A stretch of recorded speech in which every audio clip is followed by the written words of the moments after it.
en el cloroplasto habrá una mayor demanda por carbono. ¿Ok? ¿Por qué? Porque como va a haber una mayor resistencia, o el CCO2 se va a ir demorando en llegar al cloroplasto, que es donde va a realizarse la carboxilación, lo que va a suceder es que se va a ir consumiendo todo el carbono 12 y nos va a quedar el carbono 13. ¿De acuerdo? Esa entonces es la relación. No podemos relacionar directamente la eficiencia del uso de agua con el SLA, porque la eficiencia en el uso del agua depende del déficit de presión de vapor, depende de otros factores también que en este caso no se toman en cuenta, y bueno, también depende de en este caso, de la conductancia del mesófilo. O sea, todas estas, digamos, rutas son las que van a determinar el delta de carbono 13. Como en nuestro caso, nosotros no hemos medido el déficit de presión de vapor, nosotros no podemos decir que este delta 13 sea correspondiente a la eficiencia en el uso del agua. ¿Ok? Bueno, pues ya para terminar, esta es la última diapositiva. Nosotros calculamos también la concentración de nitrógeno por área. Según algunos autores, esta concentración de nitrógeno por área está relacionada directamente con ambientes de mayor radiación y con una mayor inversión de una maquinaria fotosintética. Entonces, lo que puede suceder, ¿por qué tenemos más delta de carbono 13 en esas hojas más gruesas, como les mencionaba? Es que básicamente hay una mayor demanda por el CO2, que va a tardar más en llegar. Esto lo que nos está indicando, como podemos observar, una mayor concentración de nitrógeno nos está promoviendo también un mayor delta 13, o sea, una mayor concentración de carbono 13. Eso quiere decir que básicamente esto podría estar relacionado, incluso algunos mencionan, con la concentración de rubisco. Tendremos una maquinaria fotosintética que de alguna manera está carboxilando pues este carbono 12 y nos queda sobre todo carbono 13. ¿Ok? Y bueno, pues y aquí también observamos una relación inversa entre la concentración de nitrógeno y el SLA. Las hojas que son, en este caso las hojas que son más gruesas, un menor SLA, poseen una mayor concentración de nitrógeno. ¿Ok? Es decir, ya en síntesis, lo que parece entonces suceder es que por un lado, nosotros, y ya para terminar, concluimos en que sí, efectivamente, con un mínimo riego, un riego moderado, con esos 20 o aproximadamente 20 milímetros por mes, las plantas podrán crecer bien. Y al parecer, nosotros lo que estamos haciendo es promover que el grosor del mesófilo de las hojas sea mayor, y a su vez que exista una mayor demanda de CO2, por lo cual la maquinaria fotosintética de alguna manera será mucho más eficiente y se estaría, digamos, sintetizando o se estaría asimilando o procesando más carbono. ¿De acuerdo? Ese es más o menos lo que les quería contar hoy día.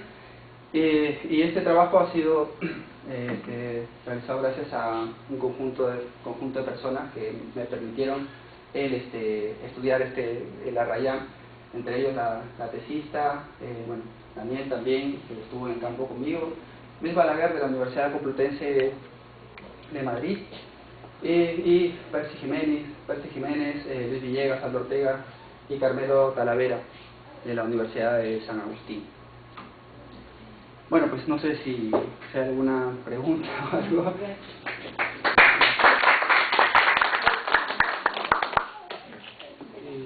Bien, gracias por la presentación. Arrancamos con la rueda de preguntas. ¿Sí? Una pregunta, varias preguntas, pero la estimación de área foliar que haces es a nivel de unidades discretas, pero hay una estimación del número de hojas producidas, porque tú puedes tener distintas estrategias para llegar al área total, digamos, que es inviertes unidades pequeñas, pero muchas, o unidades un poco mayores. ¿Hicieron alguna medición si había diferencias entre los tratamientos? Luego lo que se hizo fue calcular en la rama, en esta ramita donde medíamos el daño, calculaban también lo que era el número de hojas, ¿no? Me parece que esa variable no se correspondió muy bien luego con los tratamientos, o sea, no hubo diferencias significativas respecto a eso. Hubo sí más bien en lo que era elongaciones y digamos arbustos más grandes y todo esto, pero no en esta variable. Ya, y la otra cosa que me da la impresión también en lomas es cómo es el tema de la luz, porque parecen sombrías, o sea, no sé si por un lado te sales del estrés hídrico y te vas a una suerte de déficit lumínico. Entonces no sé si midieron luz. Sí, bueno, la parte esta, más que todo ya, este es un proyecto de Luis Balaguer, y ellos sí ya comenzaron a hacer, cuando realizaron los muestreos, más bien ya con el Light Source, o sea, con el analizador de gases por infrarrojos para detectar tasas de fotosíntesis y todo esto, no en Arrayán, sino lo hicieron más bien en Tara, lo extrajeron en Tara. Yo me encargué un poco de hacer esto. Encontraron sobre todo que este factor lumínico era un factor determinante, sobre todo en verano, en las épocas de verano. En las épocas de invierno no llegaron a hacer las mediciones. Yo de lo que asumo aquí es básicamente que, bueno, estamos llegando a una radiación que de alguna manera muy cercana al punto de compensación de luz, pero el tema lumínico es un tema que todavía no se ha visto, ¿no? Yo tengo proxies indicios de que puede suceder eso por el grosor de las hojas. Por eso te decía, sí. Porque de repente ahí el tema ya viene a ser otro, no el agua, el factor que está en la luz podría estar en juego. Claro, exacto. El hacer en todo caso, un mesófilo más grande implicaría el tratar de capturar la mayor cantidad de luz posible, ¿no? La mayor cantidad de fotones de luz, cosa que no lo podrías procesar, por ejemplo, con una hoja un poco más delgada. Una medida complementaria que de repente también nos faltó por hacer es el ángulo de inclinación de las hojas, ¿no? Eso es algo que de repente, digamos, podría sustentar mejor la hipótesis de que las hojas en este caso están, digamos, tratando de ser más eficientes en la captura de luz, pero eso es algo que se nos pasó, que no lo medimos. Esa es la hipótesis que nosotros planteamos, ¿no? Respecto a tienes una mayor cantidad de recursos, entonces tengo la capacidad de invertir en un mesófilo más grueso y por lo tanto invertir a su vez en una mayor eficiencia de captura de fotones de luz, pero también esto, por lo que estamos viendo, puede promover a su vez una mayor capacidad fotosintética, ¿no? De mayor asimilación, que es lo que nos dice el hecho de que haya más carbono 13 ahí en esas plantas. Todavía nos falta completar y redondear la historia, digamos, pero bueno, por lo menos para dar algunas hipótesis, y no se ha hecho nada, ¿no? En Arrayán y esto no se ha hecho nada respecto a esto, todavía estamos en pañales en estos aspectos. ¿Alguna otra pregunta? Yo quería preguntarte, en el caso de las plantas, digamos, que son genéticamente,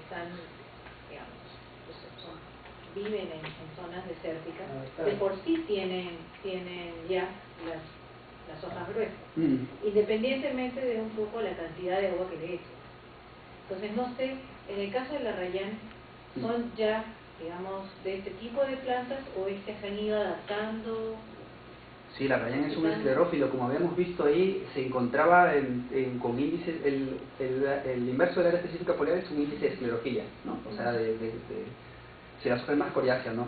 Y como habíamos visto, el Arrayán es como la hoja del eucalipto. La hoja es bastante gruesa. Y de hecho es lo que ha permitido que pueda llevar las hojas a España y hacer los estudios ahí. Pero esta es una especie que es esclerófila y que de alguna manera es interesante porque, claro, en los estudios que estamos realizando estamos tratando de comparar la tara frente al Arrayán, ¿no? Y el Arrayán en todo caso como un endemismo de estas zonas, pero la tara como una especie que ha sido de alguna manera restaurada. Bueno, Luis Balaguer va a sacar un paper ahora en Restoration Ecology sobre este aspecto, de que él lo que ha encontrado básicamente es que la diversidad genética, se pensaba que los individuos de tara que se encontraban en lomas eran individuos que tenían de alguna manera unas características genéticas diferentes, por así decirlo, a otros individuos que se encontraban en otras partes de los Andes, ¿no? Y él al realizar los análisis ha visto que no ha encontrado esa diferencia que se preveía, ¿no? Entonces él, de una charla de restauración ecológica que fue ahora en Austria, mencionaba, ¿no? Poniendo la charla, ¿no? las lomas como digamos